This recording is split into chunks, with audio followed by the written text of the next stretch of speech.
And I think there are three viewpoints. This is sort of a classical model. It's not original with me as to how Christians can relate to culture. Number one, we can receive what is good. If it reflects the image of God, a Christian worldview, God's general revelation in this world, Christians can receive what is good. Scott was talking about the biggest danger posed to people today, and he talked about AI. And he said, when it comes to AI, the biggest danger AI represents is not sentience. It's not taking jobs from working class people. He said the biggest danger is loneliness. Both of us are flawed. Yeah. Both of us have our quirks, our idiosyncrasies, our oddities that could frustrate one another. But if we gave one another a chance, that they might bring us together. And I know there are probably 30 plus years that separate me and you. I'm not sure. I'm not done the math. Don't want to give my age online right now. In a hypothetical world, there are 30 years maybe. But there's still something that could bring us together, namely our mutual devotion to Christ. Yeah. Hey there, I'm Matthew Foley, and this is ISOW Insights, where God's truth grows in the midst of current culture, renewing the mind and spirit.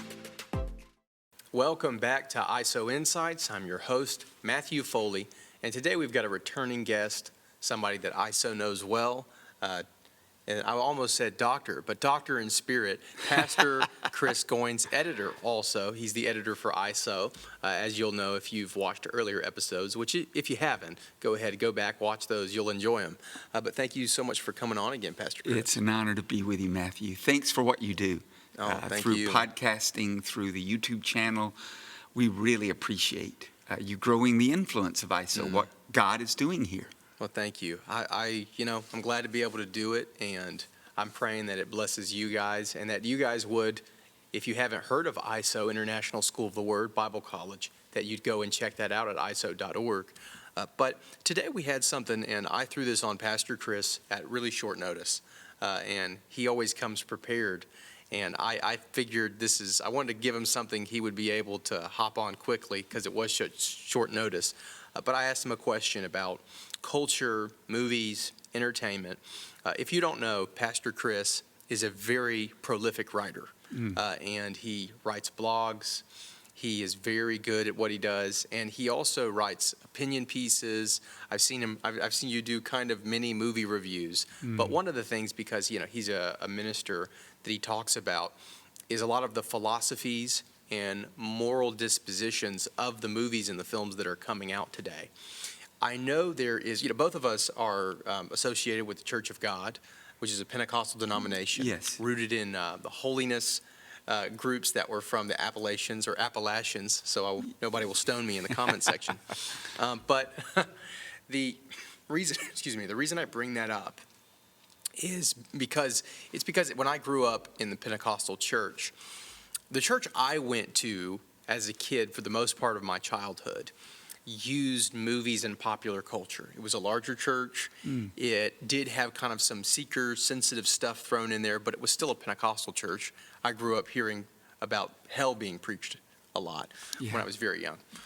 But I think it's very interesting that a lot of Pentecostal churches are really attempting to engage popular culture at this point, when the background classically that we come from in the holiness movement originally had a stance of complete separation from the world, stopping short of what the Amish would do, where it's like we're rejecting technology and everything. But I wanted to get you to just jump in the subject, and I think we can start off this talking about what is the church's philosophy about popular culture, and entertainment follows after that.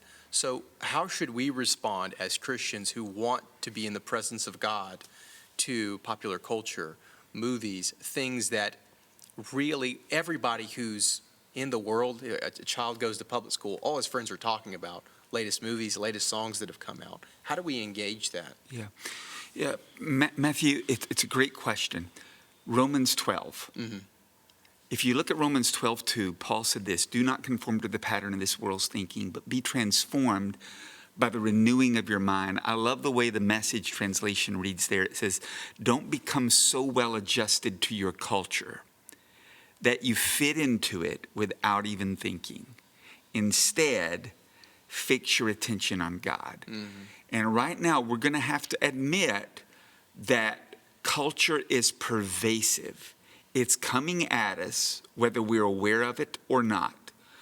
We are in this world, but Scripture admonishes us, don't be of it. Yeah. You're in it, but you can't afford to be of it.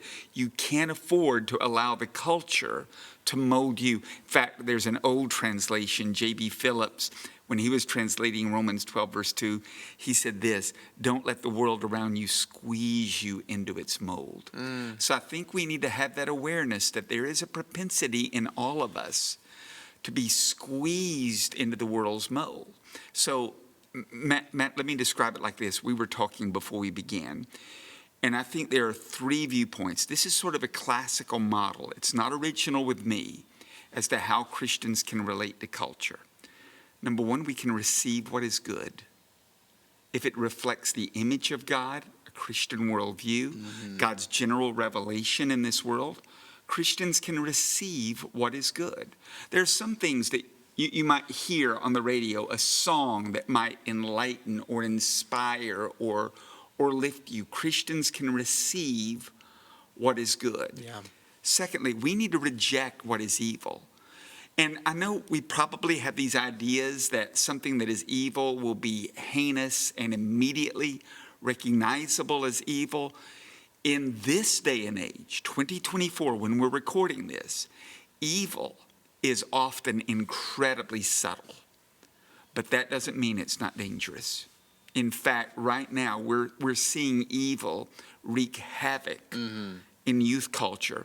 And it's often presented very subtly. So we receive what is good, reject what is evil, and then we redeem what has been lost or stolen. And we'll just go here very quickly. I don't want to put us sideways. Yeah.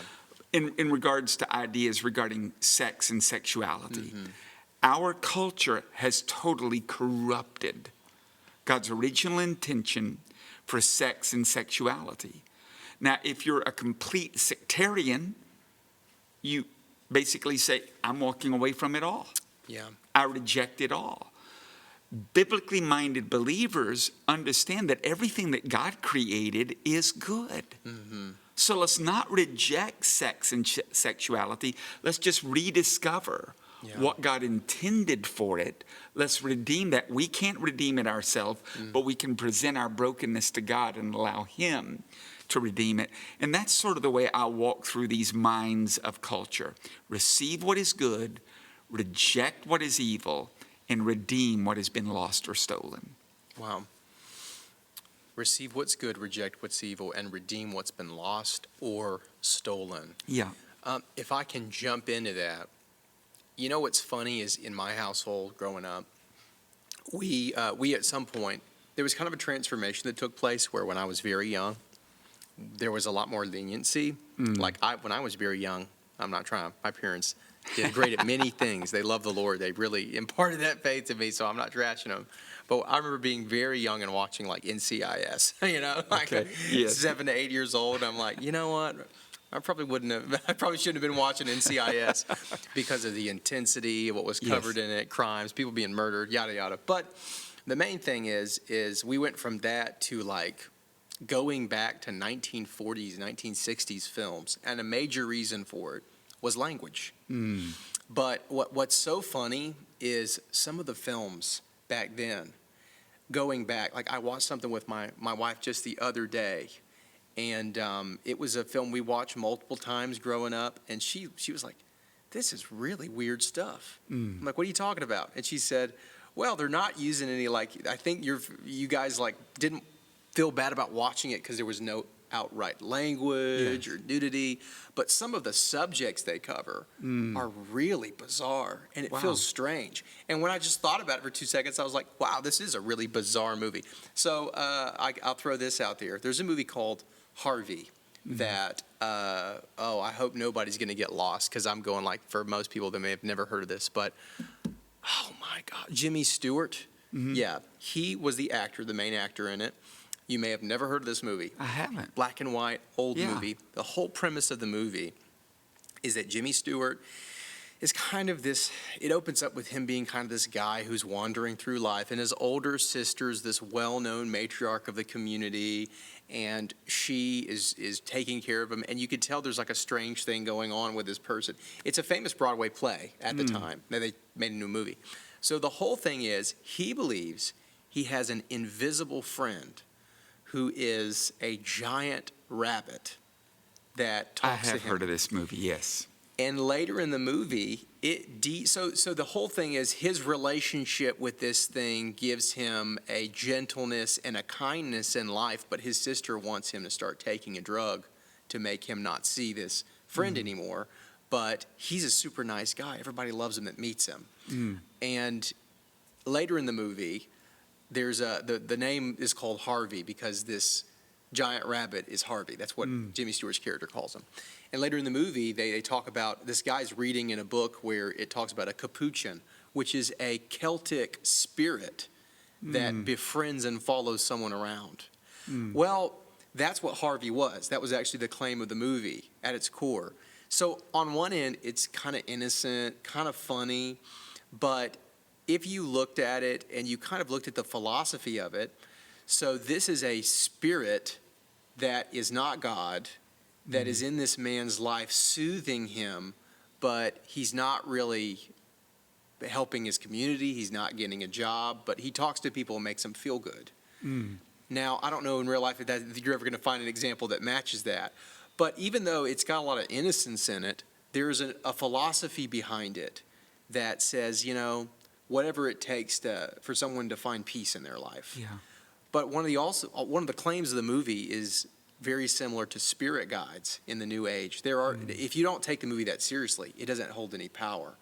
But unfortunately, there are some people in spiritualism that take those kind of claims seriously. Like maybe if I had this spirit guide that would help me through life, that could be some kind of help to me. I get in all that. I don't mean to get the tall grass. Yeah. But that's an example of a very old movie that there was still a philosophy inside of it that if someone was highly influenceable, we can take it for granted if you have the Word of God inside of you, that someone won't be highly influenceable.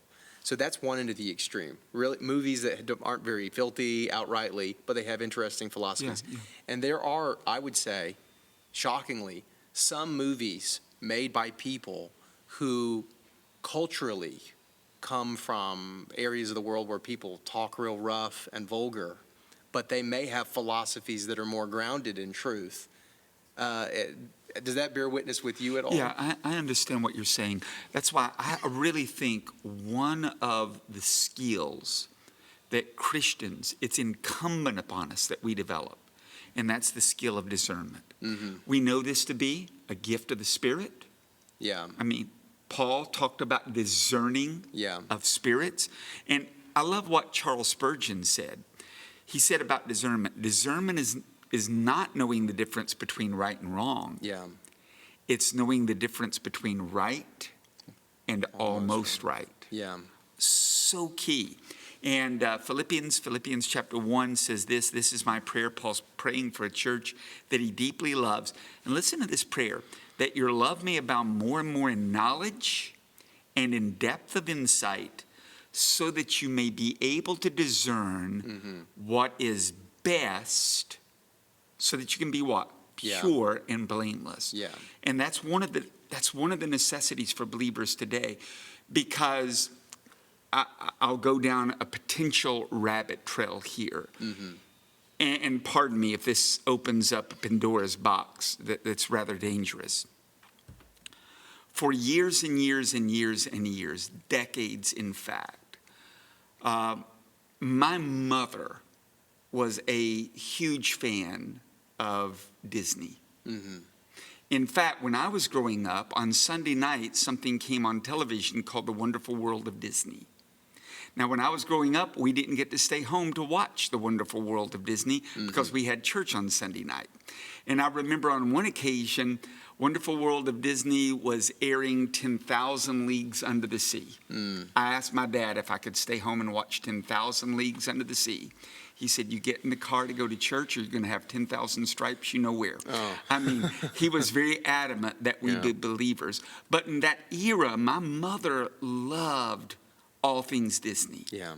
All things Disney. One of the last trips she wanted my father and her to take the entire family on was a trip to Disney. Unfortunately, my father became sick and couldn't make the trip, so they sent the entire family there.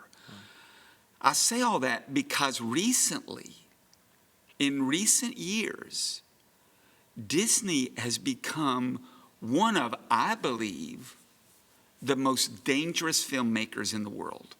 Not because of outright objective errors where you could say someone is cursing prolifically, using God's name in vain, using four-letter words, graphic nudity on the screen. Not because of these things, but because of an underlying worldview that was bit by bit tearing away at the foundations of Christian faith, the foundation of thoughts regarding sex, sexuality, gender issues, on and on and on. It's been a very subtle, and for years Christians were thought to be rather conspiracy theory laden if they pointed that out, until last year. Internal memos from Disney were released. True. They got leaked online, where major contributors were admitting this was their agenda. It was intentional. They wanted to put LGBTQ media into Disney throughout it to influence children. Yes. Yeah. And now, because of, isn't it interesting how money speaks? Now, because Disney hasn't had a hit in about a year. In fact, they've went sort of belly up in terms of their movies, not really producing. So Bob Iger, who's back, is basically saying we're going to have to rethink how much we pursue a cultural agenda. So I think not always should we look at things that are outright obvious. Yeah, we should have a mind towards those. But we should realize that the evil one has an agenda. And whether people are cognizantly aware that they're in alliance with the evil one's agenda, the evil one is perpetrating an agenda, and he's doing it very slowly, very methodically, and that's why we need discernment like never before. In fact, I would say this. A parent in 2024 is being incredibly unwise if they give their children a smartphone and access to social media before the age of 16. Even after the age of 16, there needs to be some parameters. But before the age of 16, I would say that a Christian parent is being derelict in their duty. They're being incredibly unwise because of all that's available online to that child. And not necessarily that child is seeking these things out. They will find the child in some cases. They will find them. They're aimed at them. And without a parent present to help the child filter that, the child can be led into that incredibly quickly. Thank you so much for watching ISOW Insights, ISOW Bible College's podcast. And I wanted to let you know about something that we offer, making it easy for you to see the rest of the courses that we have sampled in our videos here on our YouTube channel. You can use our All Access Pass, which you can find more about both in the description below and at isow.org, our website. By using the All Access Pass subscription, $99 a month will get you full access to all of our course catalogs. So please do go over and check out our All Access Pass at isow.org. This is a very serious subject to me because there's two ends of things in culture that I see. First of all, I feel like the enemy is coming after children more overtly now than ever before. Yes. and it is stunning. That being said, there are still a lot of people that did not grow up in an extremely holiness-oriented family, had parents or grandparents that came from Christianity, traditional denominations. A lot of these people are in the Midwest or in the Southeast, but they, no matter what happens, they may not be regular church attenders, but they are hyper protective of their children, because it's natural to be that way. Yes. And they're rising up in the culture Yes. to resist Disney and these kinds of people. They've become this majority that's rising up saying, okay, well, I could deal with a lot when it comes to what kind of stuff you put out for adults, but you're not going to come after my kids. That being said, you mentioned something before we started recording that I'd love to touch on as well in connection with this. There's an old saying, the devil overplayed his hand. That's something that I think you touched on. You said there are a lot of people, you mentioned singles, who have given up on any type of active sex life, if you will, Yes. as you would find it put on a psychology journal online. That singles have become isolated to themselves, which in the 90s, that was not the case. In the early 2000s, that was not the case. And people were embracing this kind of what was the effects of free love from the 60s. That was just birth control, all that jazz. It made it so that people didn't feel like they had to be in that committed marriage, safe environment to have that kind of relationship with someone. But my question is, why are young people now isolating themselves? Why are they now so overwhelmed or hopeless that they could find someone? Do you think it's related to a long-term relationship? You kind of hinted that it was related to the dissatisfaction and the emptiness of sin when it's been pursued. Could you talk a little bit more about that? Well, I think there are several reasons. I'll try to hit as many as I can. Why? The number one culprit is this. Wow. Smartphone. Many young people are finding life, particularly young men, behind a screen. Yeah, wow. Because actual relationships are so difficult. Yeah. They're so challenging. I recently listened to a lecture by Scott Galloway. He's a professor of marketing at NYU, and he's a really smart guy, though not a Christian. I believe he's evolutionary in his thinking. Yeah. But Scott was talking about the biggest danger posed to people today. And he talked about AI. And he said, when it comes to AI, the biggest danger AI represents is not sentience. It's not taking jobs from working class people. He said the biggest danger is loneliness. And he mentioned the fact that more and more, for instance, I won't mention the site right now. Okay. Because I don't want to attract attention to it. unintentionally anyone to that site. But there's a site where men can get an AI girlfriend. And Scott talked about the fact that the technology, he had recorded the clip that he showed 4 months ago, and he said in just 4 months, this has so dramatically improved. Yeah. Just yesterday, my son-in-law sent me a clip where a guy is talking to his, quote, AI girlfriend. She knows how to laugh at his silly jokes. Wow. She detects humor. Yeah. She detects facial expressions and knows how to respond to these things. And Scott's point was more and more, young men particularly, but young people in general are turning to the screen. Whether it's an AI interaction, whether it's social media, whether it's any number of facsimiles, we're turning to the screen. So I think the screen is a big danger. We're scared of intimacy. We're scared of actual relationships. Relationships, even friendships, require work. So we're turning to the screen. So I think that's a big, big issue as to why there's some dangers out there. I think, secondly, the fact that we're becoming more and more disconnected as a people. Yeah. And by disconnected as a people, we isolate in silos. Republican, Democrat, right, left. people with varying views on sexuality. We've started thinking of ourselves in terms of these labels that speak to issues, instead of the fact that, Matt, you're a guy made in the image of God. I'm a guy made in the image of God. Both of us are flawed. Both of us have our quirks, our idiosyncrasies, our oddities that could frustrate one another. But if we gave one another a chance, that they might bring us together. And I know there are probably 30 plus years that separate me and you. I'm not sure. I'm not done the math. Don't want to give my age online right now. In a hypothetical world, there are 30 years maybe. But there's still something that could bring us together, namely our mutual devotion to Christ.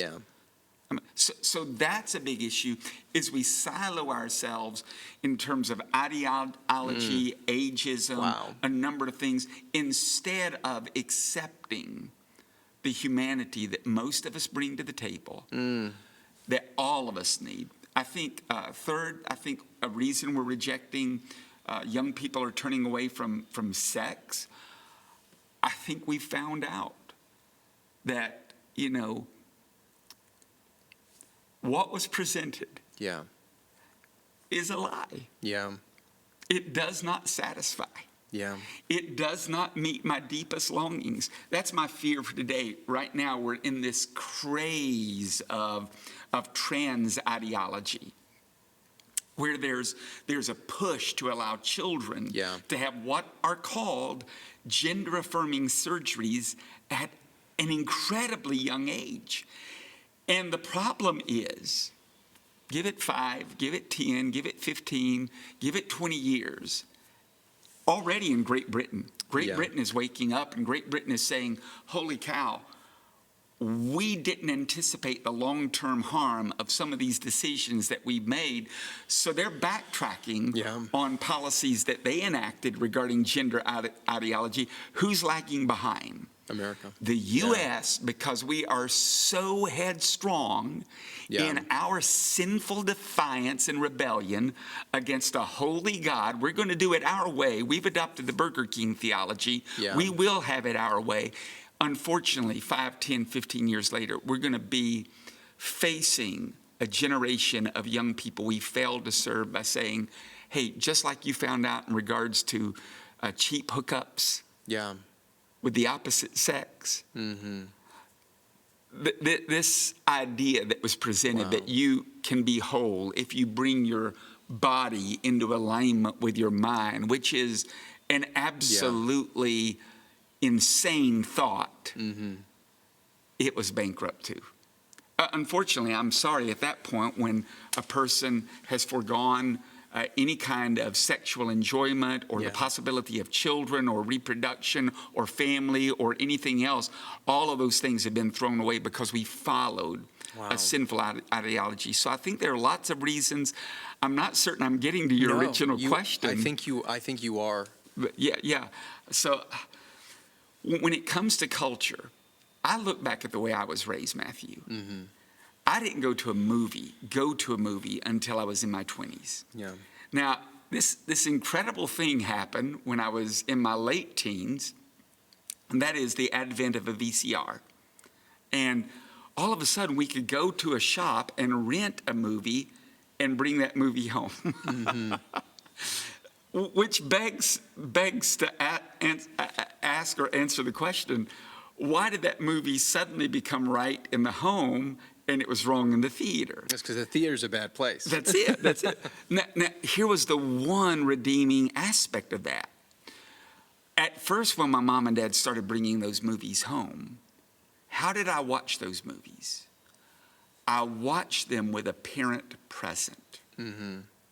So if something occurred on the screen, what could the parent do? The parent could engage with me. The parent could say, hey, whoa, Chris, that's not what we believe. Well, why don't we believe that?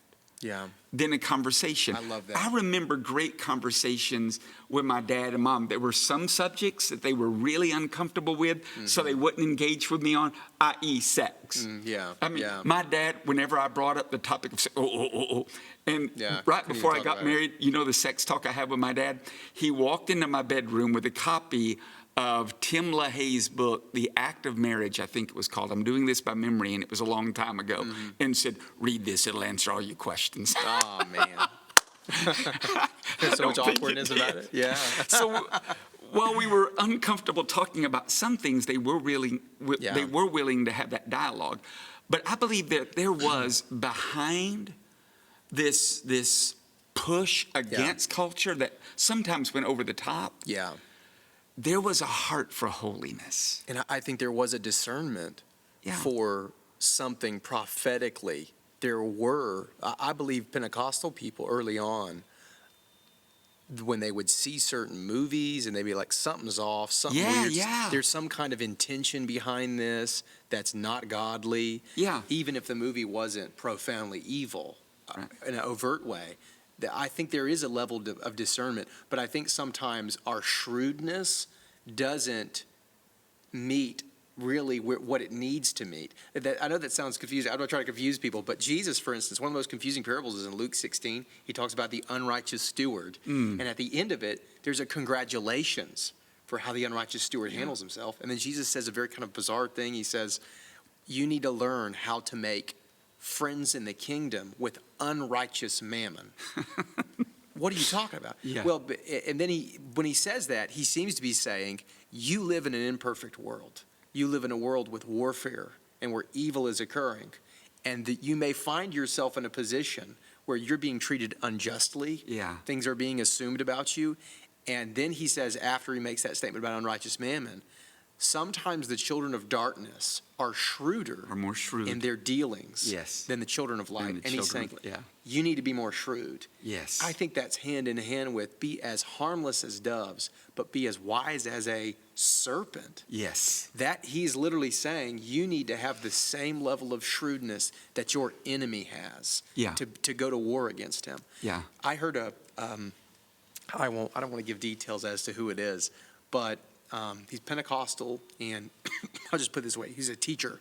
And I don't demonize him for this statement, but he went to, in front of a class, he was saying, sometimes you have to pray over yourself. And he was trying to say, you guys need to not be disengaged from what's going on in culture with movies, because he said that's important. But he was talking about going to the new Halloween movie that came out. It was a horror movie. And I've never enjoyed horror movies, period. When I was a kid, it was very tormenting to me to watch something like that. And I don't enjoy it as an adult. But he said, you've got to plead the blood of Jesus over your mind, and then you've got to go walk in and watch a movie. Well, I don't agree with that. I think that's a very bizarre way of handling it. But I do think that, I'll put it this way. The Apostle Paul, I think, was extremely shrewd. And God chose him outstanding in his peers, outstanding in his generation, to be the apostle to the Gentiles.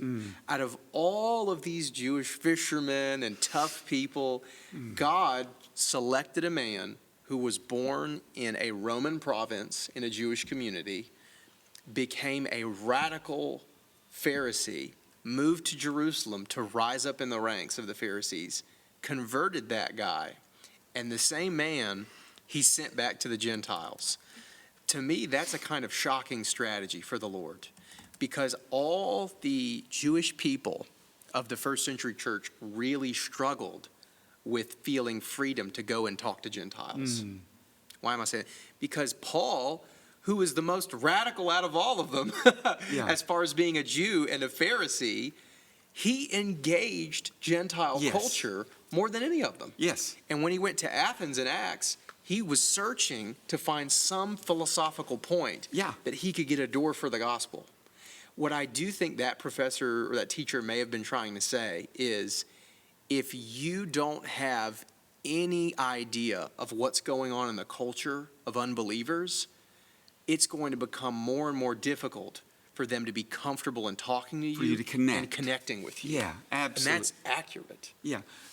That brings us back to this issue of discernment. Be discerning. Yeah. Be wise and discerning.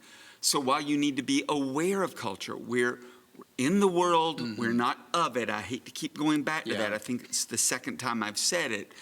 We don't need to adapt to the world. When you talk about shrewdness, here's what I would say in regards to some of the cultural issues that we're facing. There's a professor by the name of Jonathan Haidt, best-selling, New York Times best-selling author, written several books recently. Jonathan is a Jewish man. He's also an atheist. So our worldviews are incredibly dissimilar. Yeah. Jonathan believes this, that one of the greatest dangers that our world faces is this. Wow. The smartphone. And because of that, he's challenging parents. He's challenging parents and saying, hey, until your child is 16, one of the worst things that you can do for their mental health, see, he's not even approaching it spiritually. Yeah. Mental health is to give them a smartphone. Yeah. Why? Because of what happens when they get this phone and why this was built. Isn't it interesting that those who created this technology wouldn't even give their own children access to a smartphone or an iPad? Wow. By the way, the differences between smartphone, iPad, and a television, radically different. I just went on vacation with my family. I've got 3 grandchildren. One day the parents talked to me about what happens when they give their children their iPad. Children have an iPad. The parents basically dissect whatever the kids can watch on that iPad. It's downloaded. They're given the iPad. But the parents told us, my daughter and son-in-law said, their moods after 30 minutes with an iPad are incredibly, radically different than their moods if we bring them in and say, hey, kids, you get to have 30 minutes with the television. They said just the mood in their heart is discernibly different. So what they're beginning to do is limit more and more their access to these. So I think we've got to be discerning. To go back to your metaphor from Jesus, we've got to be shrewd. Yes, we should be aware of culture. We should know about culture as much as possible. Receive what is good. I mean, my wife and I, we enjoy a good movie. We enjoy a good movie. Unfortunately, we're grieved by bad ones. Yeah. Like On Vacation, I'm not going to mention the movie, but me and my wife and 2 of our daughters and a husband, we watched a movie, and it had great reviews. It was horrible. Yeah. When I tell you horrible, I mean horrible. Yeah. And in fact, I'd rented the movie from iTunes because we were on family vacation, and I wrote back to them, hey, I want you to take this off of my account. I don't want to see it in my history. This was absolutely awful. My daughter saw me writing. She said, well, I said, I'm telling them how awful it was, and I want them to refund my money. She said, they're never going to refund. Well, they did refund my money. Wow. So hallelujah. Good customer service at least. Yeah. What I am saying is you can do all that you can attempt to do and still make a bad choice. Yeah. So receive what is good, reject what is evil, and redeem what is lost and stolen. And I think there are those possibilities. I would say, though, for discerning believers, inundate yourself with Scripture. 100%. Inundate yourself with great theology. I mean, dig deep. Romans 12, do not be conformed to the pattern of this world's thinking, but be transformed by the renewing of your mind. I mean, here's my thought. And I recently heard someone say this, that someone would not watch 30 minutes on television. I can't remember who the icon was. It's a popular Christian teacher, but he will not watch 30 minutes on television unless he's read the Bible for 30 minutes. Wow. He has this equal quotient going. He's not going to give the world more time than he gives God's word. Wow. I thought, well, that's incredibly impressive. And I thought regarding myself, Do I keep that same kind of, not that I want to adopt his philosophy because I don't feel that is a personal conviction, but what I will tell you is there's not a day that I do not spend a considerable amount of time in God's word because I want to be more formed by the Father than I do this world. And it's really easy in this day and age to be formed by the world. Wow. Everything in our world, we need to realize this. I don't believe that Hollywood, by and large, is sitting around saying, okay, what's next in our plan? What's next in our step?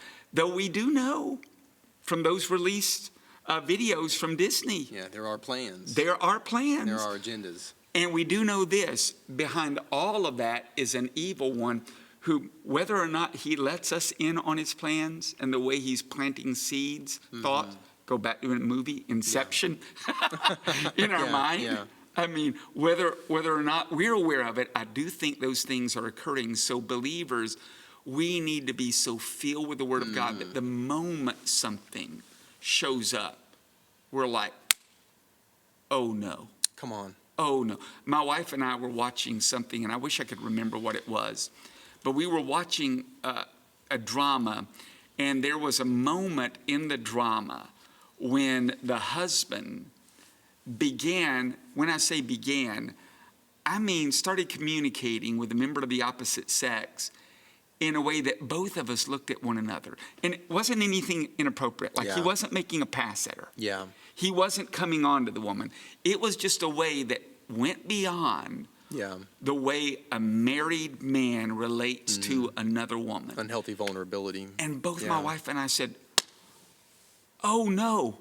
And I mean, we were talking back to the television, calling out the character's name. Yeah. Whatever you do, Yeah. cut this off right now. Yeah. Don't go down that road. Yeah. And we both knew it. We knew where that was ultimately leading, where it did lead. It didn't show anything graphic or inappropriate other than the havoc created by this man's awful choice. But we need that kind of discernment so that when something inappropriate, even not presented in a rude or what have you way, we have that discernment to say, watch it. Watch it. I mean, it's David when he's confronted by, some people believe it was Ahithophel, who said, isn't this woman someone's wife? Isn't she someone's daughter? When he's contemplating Bathsheba, somebody got in David's face and said, wait just a minute.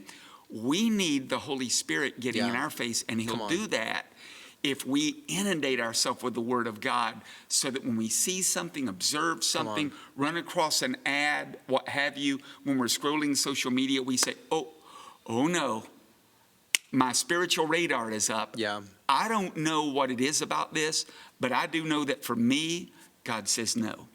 And let me just say this. We were talking about this before. Sometimes that check that the Holy Spirit brings will not be because something is blatantly evil, but because of our personal life and experience, we're incredibly vulnerable in these areas. Yeah. Like for me, I love music. My music of preference is classical rock and roll. And when I say that, I'm talking about stylistically. Yeah. So I grew up on contemporary Christian music. Res Band, Petra, I could go through naming all of these groups that had a classical rock and roll sound. So I still love that musical style today. Now, there are friends of mine, they can't listen to anything that sounds like that because just the sound takes them back to a memory in their past that is unproductive for them. Absolutely. And that's why we need that discernment that you and I were speaking of before we began rolling tape regarding Paul's admonition related to food. Yeah. I mean, he basically tells us to really be thoughtful of our brothers and sisters in these regards so that we don't create stumbling blocks for them in regards to personal taste and preferences. So when I get in my truck today to head home, I may be cranking, you know, something up. But when I'm around a believer who has a history and a past that I've become aware of, maybe because we've been in small group, and I know this leads them somewhere. Hearing Kansas sing "Carry On My Wayward Son" doesn't evoke pleasant memories for them. It evokes a period of time when they were lost in sin upside down to God, and that Violation really is of not conscience. a good. Yeah. Yeah. So we need to be Yeah. aware of all of these things. That, for instance, one of the things, even regarding a quote great movie, if I become aware, and we can do this by looking at Plugged In, by looking at the parental guide on IMDb, we can become aware of a lot of what's in a movie. Yeah. When I become aware that something has nudity or sex, I don't care how much it's been lauded. Yeah. Whether it's a series or a movie, I'm not doing that. Why? I do not want to give the devil a foothold in my life regarding temptation or lust. It doesn't matter to me how many awards that movie won. It doesn't matter how lauded it is. There are some doors I do not want to open. Yeah.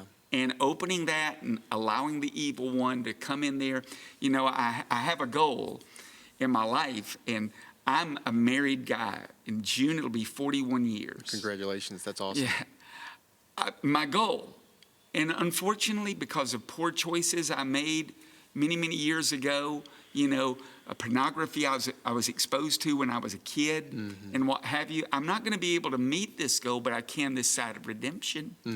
And that is, I want the only person that I ever behold in that kind of way to be my spouse. Yeah. Why? I want her to be my standard of beauty. Yeah. I don't need the world to set my standard of beauty.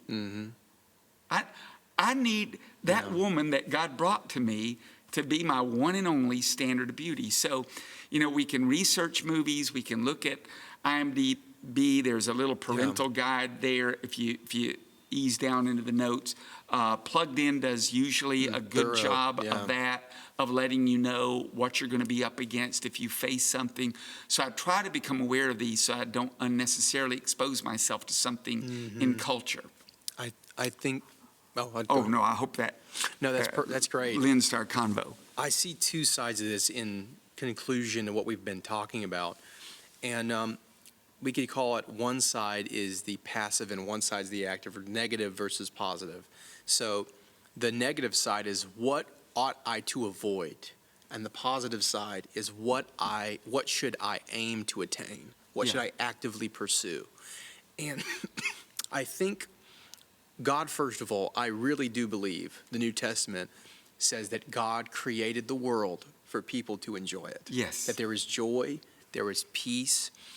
But the Bible also says in the New Testament that there are lusts and desires. And I want to say this. When Paul talks about lusts and desires and putting those to death, he's not talking about putting to death the good things that ought to be enjoyed in creation. And that is the extreme legalism often takes people. Why young people will reject churches and go and do whatever. Yes. But I think that the thing about lust that we don't think about is lust is about the draw of something without ever truly reaching a place of satisfaction or contentment. That's the torment of lust. Is that it is desire without true fulfillment. Because, biblically speaking, when a man desires his wife, that isn't sinful lust. That's good. God said it's good, and that's what God intended. But the difference between something like pornography and sexuality in God's context of marriage is pornography will never end with satisfaction. It will never end with peace. Or connection. Or intimacy. Yeah. Yeah. Any true thing that sexuality was meant to bring people towards. And it can cause difficulty in actually having that peace and that intimacy and that connection in a real relationship. But when you have trained your mind the best you can to only have that connection with your spouse, that I'm not pretty sure. Psychologists know that is the greatest level of satisfaction someone can attain with sexuality. Yeah. Out of all the possible actions, sexual actions and paths you can pursue, what God said in His Word has the greatest level of contentment, peace, joy. And I think people are starting to realize that. I think, like for instance, Russell Brand. Yeah. I don't know. He's just started his pursuit of Christianity Yes. overtly, so I'm not going to call it here. But I think that's a great example because he is someone who lived as a agnostic or atheist hedonist for many, many years. Absolutely. And he's vocal about how empty that pursuit is. And now he's turning and trying to find that contentment. And he's claiming he has found contentment in Christ, and he's married and has children. He's turned back. I think there's a cultural turning back by a lot of people, not that have swung into the deep end, but have pursued carnal pleasures. There is a turning of a lot of those people to find contentment in Christ because they see how insane these fringes of the culture are turning that support transgenderism and all these wild things. So I think what I want to say to those listening is we're pursuing what God intended in creation. Mm-hmm. Joy, peace, Eden. It's a good thing for a husband and a wife to be able to sit down and enjoy an activity, or I'll say it's a good thing for entertainment, to enjoy entertainment, because it creates connectedness. It is not a good thing if you watch it and it puts a wedge in your heart between each other, or between God and yourselves. Yeah. And I think that is where discernment's at, because the scripture says that the word of God, David said, Lord, let me hide your word in my heart, that I might not sin against you. And in Hebrews 4:12, it says that the word of God is living and it's powerful, and that when it's inside of you, it is working to discern the thoughts and the intents of the heart. Yes. And that's why I loved what you said. The greatest bit, I think, out of this whole podcast is when you said, more importantly than what you delete is what you add. Yeah. Which is, you can delete as many movies or this influence, that influence, but unless you have the Word of God in you, pouring it into you, listening to it, reading it, there is nothing in you that will protect you from those lies and those philosophies that the enemy's trying to put it in us. Yeah. But the Word of God will guard our hearts and put truth in us, so that when we hear lies, we can discern between lie and truth. Yeah. And I've enjoyed this episode so much. Well, it's been an honor. It's been an honor. Thank you, Matthew, for what you do. And thank you for the opportunity of this conversation. Yeah, I've enjoyed it. I think Pastor Chris has left us with a lot of riches in the Spirit to draw from. And I pray that this blesses you today, those of you that have been listening. And we're going to catch you again on ISOW Insights. Thank you very much. God